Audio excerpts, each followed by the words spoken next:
Bismillahirrahmanirrahim. Assalamualaikum warahmatullahi wabarakatuh. Alhamdulillahirrabbilalamin. Wassalatu wassalamu ala asrafil anbiya'i wal mursalin Sayyidina Muhammadin wa ala alihi wa sahbihi ajma'in, amma ba'du. Yang terhormat Ibu dosen pengampu mata kuliah pengembangan kurikulum, Ibu Dr. Helna Nelis MPD, teman-teman penonton yang saya banggakan. Baik, perkenalkan, nama saya Dila Padilah dengan nomor induk 2112 10080. Saya dari jurusan Pendidikan Agama Islam semester 4 kelas C UIN Sultan Maulana Hasanuddin Banten.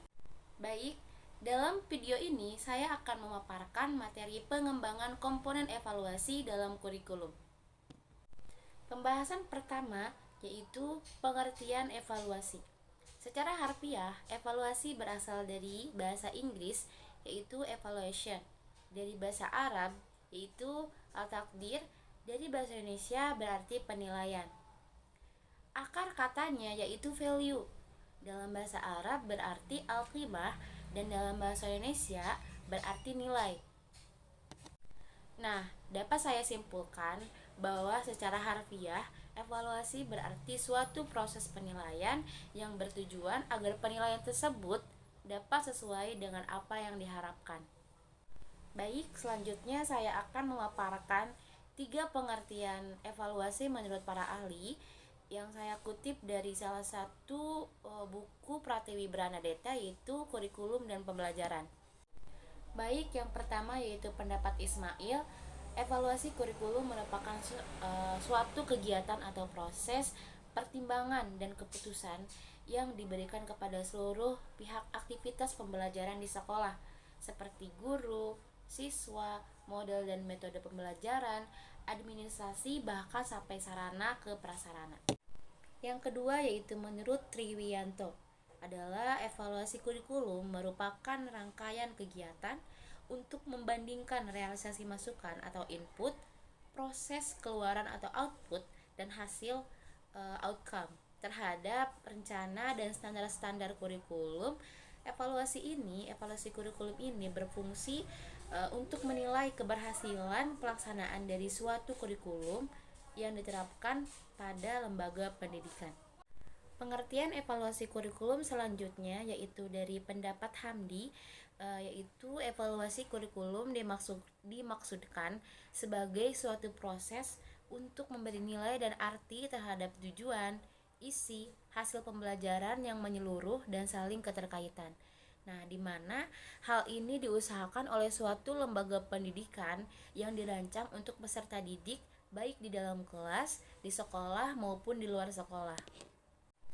Nah, dari beberapa pendapat para ahli mengenai pengertian evaluasi kurikulum, dapat saya simpulkan, evaluasi kurikulum adalah kegiatan yang dilakukan berdasarkan proses penerapan prosedur ilmiah dengan membandingkan apa yang telah direncanakan dan realisasi sistematik tentang manfaat, kesesuaian efektivitas, dan efisiensi dari kurikulum yang telah diterapkan. Nah, itulah pemaparan mengenai pengertian evaluasi. Baik, selanjutnya kita akan berlanjut ke pembahasan yang berikutnya, yaitu fungsi dari evaluasi. Fungsi evaluasi yang pertama yaitu sebagai umpan balik bagi peserta didik. Yang kedua yaitu sebagai alat mengetahui ketercapaian peserta didik mencapai tujuan yang telah diterapkan. Nah, maksudnya di sini pendidik dapat mengetahui sejauh apa dan sejauh mana pengetahuan peserta didik mencapai tujuan yang telah direncanakan.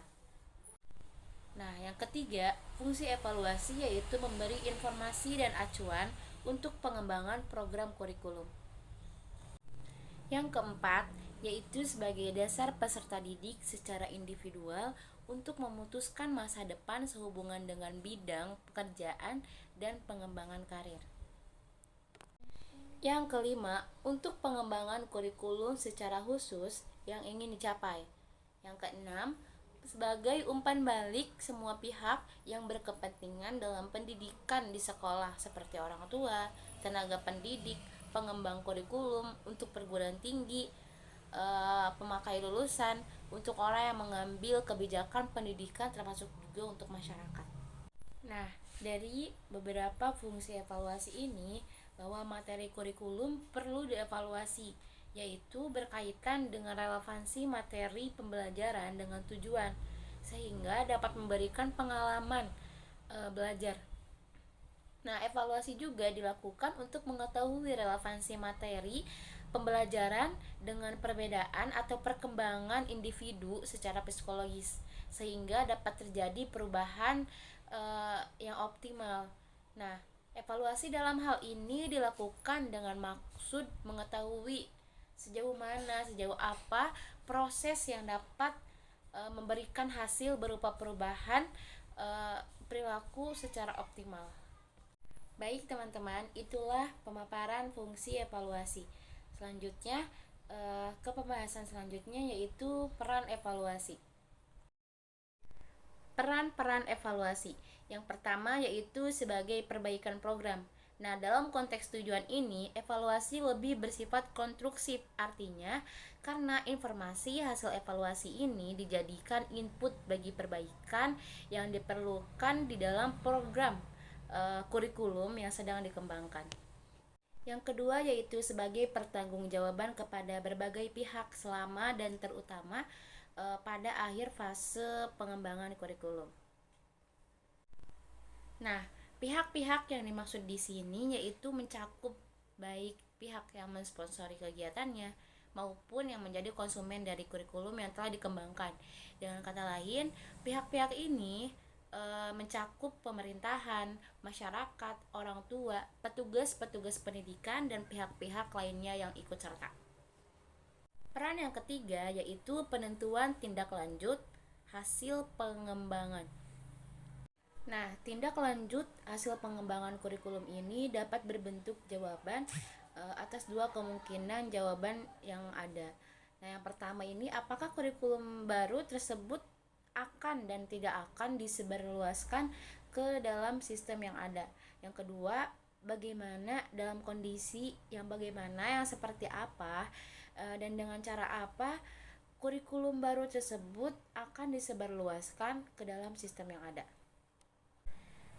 Pembahasan selanjutnya yaitu tujuan evaluasi. Tujuan evaluasi adalah yang pertama, mengukur tercapainya tujuan dan mengetahui hambatan-hambatan dalam pencapaian tujuan kurikulum. Yang kedua, mengukur dan membandingkan keberhasilan kurikulum serta mengetahui potensi keberhasilannya. Yang ketiga, memonitor dan mengawasi pelaksanaan program, mengidentifikasi permasalahan yang timbul. Yang keempat, menentukan kegunaan kurikulum, keuntungan dan kemungkinan pengembangannya lebih lanjut. Dan yang terakhir yaitu mengukur dampak kurikulum bagi peningkatan kinerja sumber daya manusia. Pada intinya, evaluasi kurikulum ini ditujukan untuk mengetahui sejauh mana program kurikulum dapat tercapai sesuai tujuan yang telah ditetapkan. Nah, tujuan merupakan acuan dari keseluruhan komponen yang ada di dalam kurikulum. Nah, tujuan evaluasi ini mengukur capaian kurikulum yang sejauh apa kurikulum dapat dilaksanakan dan untuk menilai efisiensi, efektivitas, manfaat, dan dampak yang berkelanjutan dari suatu kurikulum. Nah, itulah pembahasan mengenai peran dan tujuan evaluasi kurikulum. Selanjutnya saya akan memaparkan bagaimana manfaat evaluasi kurikulum. Nah, pada dasarnya proses evaluasi kurikulum ini ditujukan untuk mengetahui sejauh mana program kurikulum yang mencakup intrakurikuler, ekstrakurikuler, dan kokurikuler telah direalisasikan dalam pembelajaran yang dikembangkan guru atau belum.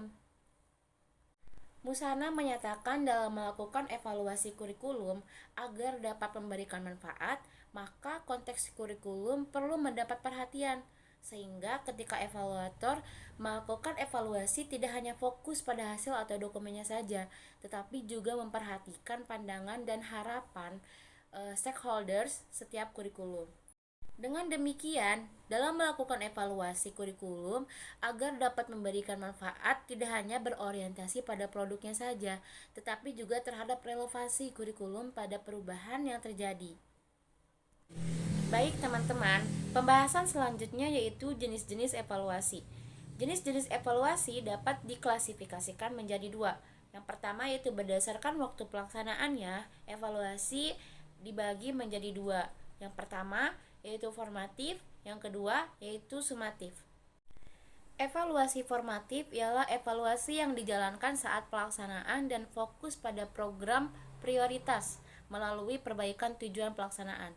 Nah, hasil dari evaluasi ini biasanya meliputi permasalahan dalam pelaksanaannya.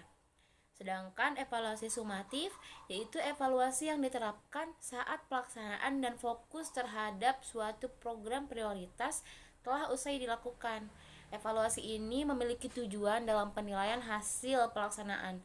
Hasil evaluasi sumatif meliputi pencapaian prioritas dari pelaksanaan atau kegiatan prioritas. Sedangkan berdasarkan tujuannya, jenis-jenis evaluasi terbagi menjadi 4. Yang pertama yaitu evaluasi formulasi, yang kedua evaluasi proses, yang ketiga evaluasi biaya, dan yang terakhir yaitu evaluasi dampak. Evaluasi formulasi yaitu evaluasi yang dapat dilakukan dengan mengkaji kembali formulasi, apakah formulasi terkait dengan penyusunan kebijakan maupun kegiatan telah disusun dengan metode yang sesuai. Yang kedua, evaluasi proses ialah evaluasi yang bisa dilakukan untuk mengetahui apakah kegiatan prioritas sesuai dengan tujuan yang ditetapkan. Yang ketiga, evaluasi biaya adalah evaluasi yang ditujukan untuk mengetahui apakah biaya prioritas dalam rangka pencapaian tujuan telah ditetapkan. Yang terakhir yaitu evaluasi dampak, merupakan suatu evaluasi yang dapat mengkaji terkait pengaruh dan kebermanfaatan yang diberikan dari program prioritas yang telah disepakati sebelumnya. Nah, teman-teman, itulah pembahasan mengenai jenis-jenis evaluasi.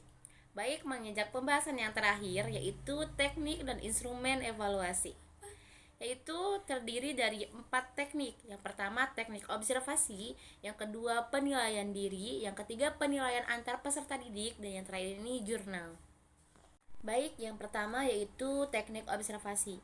Observasi merupakan teknik penilaian yang dilakukan secara berkesinambungan dengan menggunakan indera, baik secara langsung maupun tidak langsung, dengan menggunakan instrumen yang berisi sejumlah indikator perilaku yang diamati. Nah, observasi ini langsung dilaksanakan oleh guru secara langsung tanpa perantara orang lain. Sedangkan observasi yang tidak langsung yaitu dengan bantuan orang lain seperti guru lain, orang tua, peserta didik, dan karyawan sekolah. Nah, bentuk instrumen yang digunakan untuk observasi ini adalah pedoman observasi yang berupa daftar cek atau skala penilaian, rating scale, yang disertai rubrik. Nah, daftar cek ini setelah itu digunakan untuk mengamati ada atau tidak adanya suatu sikap atau perilaku. Sedangkan skala penilaian menentukan posisi sikap atau perilaku peserta didik dalam suatu rentangan sikap. Nah, pedoman observasi ini secara umum memuat pernyataan sikap atau perilaku yang dapat diamati, dan hasil pengamatan ini dapat sesuai dengan kenyataan. Dalam instrumen teknik observasi, pernyataan memuat sikap atau perilaku yang positif atau negatif sesuai indikator penjabaran sikap dalam kompetensi inti dan kompetensi dasar. Nah, rentang skala hasil pengamatan ini antara lain berupa yaitu yang pertama, menggunakan selalu, sering, kadang-kadang, dan tidak pernah. Yang kedua yaitu menggunakan sangat baik, baik, cukup baik, dan kurang baik. Nah, teman-teman, agar observasi ini lebih efektif dan terarah, hendaknya sebagai pendidik memperhatikan poin-poin berikut ini. Yang pertama yaitu dilakukan dengan tujuan jelas dan direncanakan sebelumnya. Perencanaan mencakup indikator atau aspek yang akan diamati dari suatu proses. Yang kedua yaitu menggunakan pedoman observasi berupa daftar cek atau skala penilaian. Yang ketiga, pencatatan dilakukan selekas mungkin. Dan yang keempat yaitu kesimpulan dibuat setelah program observasi selesai dilaksanakan. Baik, yang selanjutnya yaitu teknik yang kedua, yaitu penilaian diri. Penilaian diri ini merupakan teknik penilaian dengan cara meminta peserta didik untuk mengemukakan kelebihan dan kekurangan dirinya dalam konteks pencapaian kompetensi. Nah, instrumen yang digunakan dalam teknik penilaian diri yaitu berupa lembar penilaian menggunakan daftar cek atau skala penilaian yang disertai rubrik. Nah, teman-teman, sebagai calon pendidik dan pendidik, dalam menyusun lembar penilaian akhir, kita harus memerhatikan kriteria-kriterianya. Adapun kriteria penyusunan lembar penilaian akhir yaitu yang pertama, pertanyaan tentang pendapat, tanggapan dan sikap. Misal, sikap responden terhadap sesuatu hal. Yang kedua yaitu gunakan kata-kata yang sederhana dan mudah dimengerti oleh responden. Yang ketiga yaitu usahakan pertanyaan yang jelas dan khusus.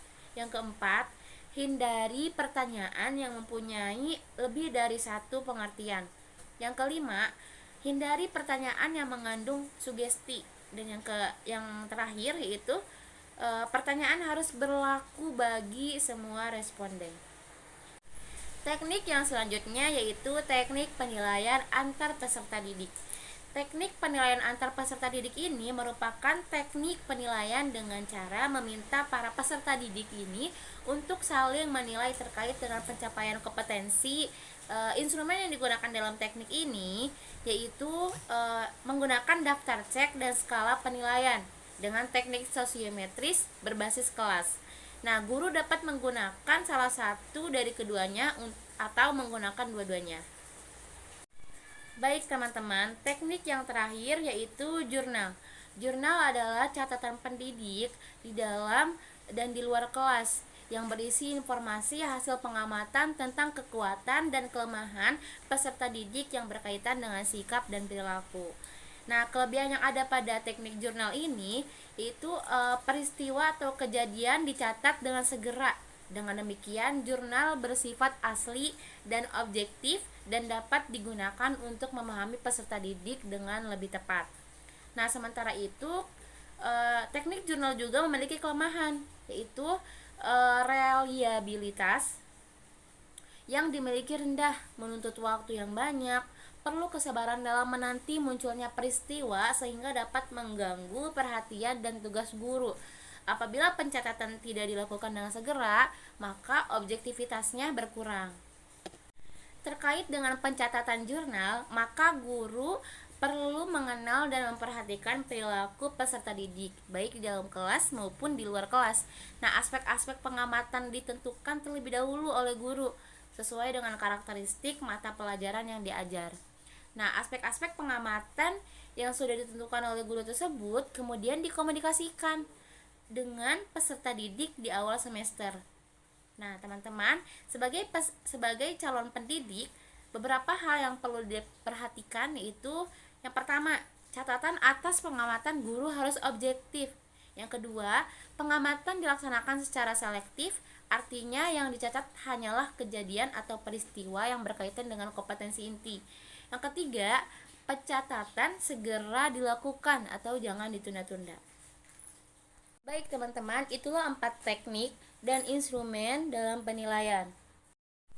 Baik teman-teman, hadirin semuanya, itulah pemaparan dari saya mengenai pengembangan komponen evaluasi dalam kurikulum. Kurang lebihnya mohon maaf. Wabillahi taufiq wal hidayah. Wassalamualaikum warahmatullahi wabarakatuh.